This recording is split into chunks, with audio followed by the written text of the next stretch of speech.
Type of matrix. If A is a matrix of order m into n,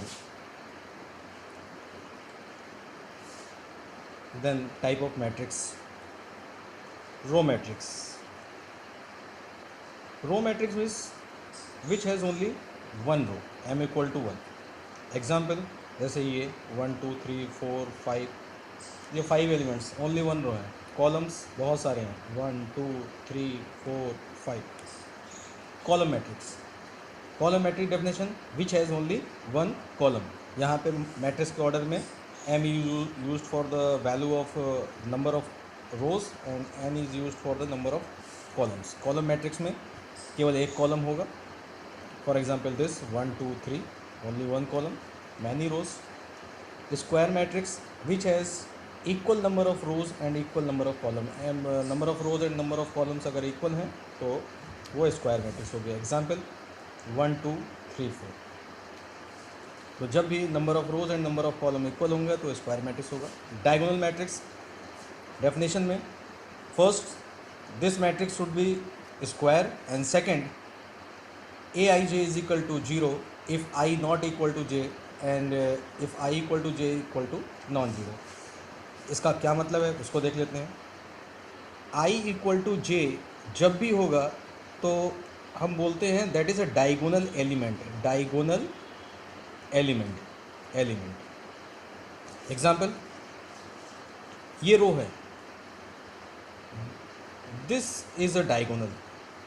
इस matrix का this is a diagonal. अब ये भी हमारे सामने किसी भी स्क्वायर मैट्रिक्स में दिस इज़ अ डायगोनल.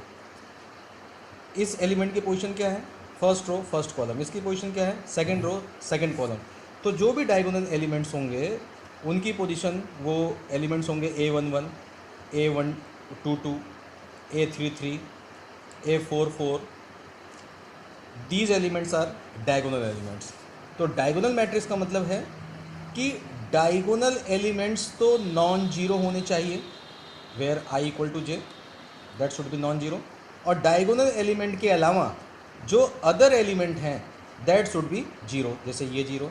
ऐसे एक दूसरा एग्जांपल ले लें 2 0 0 0 3 0 0 0 5. सपोज ये डायगोनल एलिमेंट्स क्या हैं? Non zero. और जो अदर एलिमेंट्स हैं वो जीरो है. Completely diagonal. This is called diagonal. This is called diagonal. Matrix का डायगोनल नॉन जीरो होना चाहिए और जबकि अदर एलिमेंट जीरो होना चाहिए, तो that is a diagonal matrix. इसके बाद आता है हमारा scalar matrix. Scalar matrix this is also a diagonal matrix. बस इसमें खास बात क्या है कि जो डायगोनल एलिमेंट्स हैं that should be non zero and equal. यहाँ पे ये डायगोनल एलिमेंट्स नॉन जीरो हैं, जीरो नहीं है, इसके अलावा आपस में इक्वल हैं. That should be non zero and equal. इसके अदर जो एलिमेंट्स हैं that should be zero. Unit matrix this is also a diagonal matrix. Number of row number of column equal होना चाहिए. पहले तो स्क्वायर मैट्रिक्स होना चाहिए. सेकंड जो डायगोनल एलिमेंट्स हैं that should be non zero and equal to 1. चूँकि सभी डायगोनल एलिमेंट्स इसमें 1 के बराबर है इसीलिए इसका नाम है आइडेंटिटी मैट्रिक्स या यूनिट मैट्रिक्स. और अदर एलिमेंट जीरो होने चाहिए. Next null matrix. Null matrix या एम्प्टी मैट्रिक्स मीन्स ऐसा मैट्रिक्स जिसके सभी एलिमेंट जीरो होने चाहिए. इसलिए aij equal to zero means for all value of i. और जो किसी भी रो या किसी भी कॉलम का एलिमेंट हो सभी एलिमेंट क्या होने चाहिए? जीरो. इसलिए ऐसे मैट्रिक्स को हम लोग बोलते हैं नल मैट्रिक्स. इसको रिप्रेजेंट करते हैं कैपिटल लेटर O से.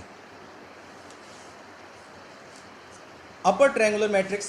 Upper triangular matrix means m equal to n यहाँ लिखा हुआ है. It means first of all matrix should be square. This should be square. जैसे ये मैट्रिक्स है 3/3 ऑर्डर का है. सेकेंड aij एलिमेंट की वैल्यू तब जीरो होनी चाहिए जब i ग्रेटर देन j हो. मतलब नंबर ऑफ जिस एलिमेंट की पोजीशन में रो की वैल्यू ज़्यादा है और कॉलम की वैल्यू कम है उस पोजीशन के एलिमेंट की वैल्यू जीरो होना चाहिए. जैसे इसमें कौन कौन से एलिमेंट जीरो हैं? A210 है, 310 है, A320 है। इन तीनों ही एलिमेंट्स में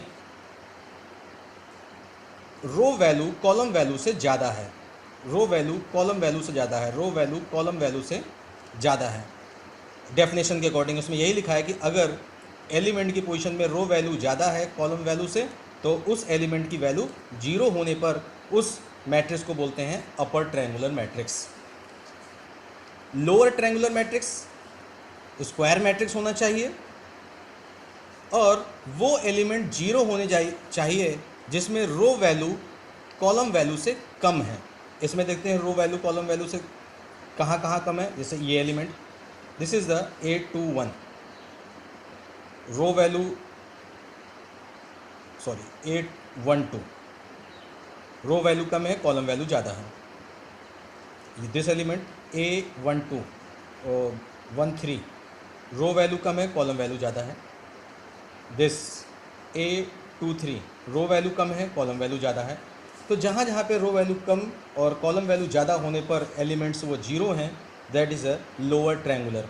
लोअर ट्रायंगुलर में आप देखेंगे कि सारे एलिमेंट 0 नहीं हैं, इसके अलावा जो अदर एलिमेंट है वो 0 है। अपर ट्रायंगुलर में आप देखेंगे कि जो अपर ट्रायंगल का हिस्सा है उसके सारे एलिमेंट 0 नहीं हैं, जबकि उसके जो रिमेनिंग पार्ट बचता है उसके सारे एलिमेंट 0 है।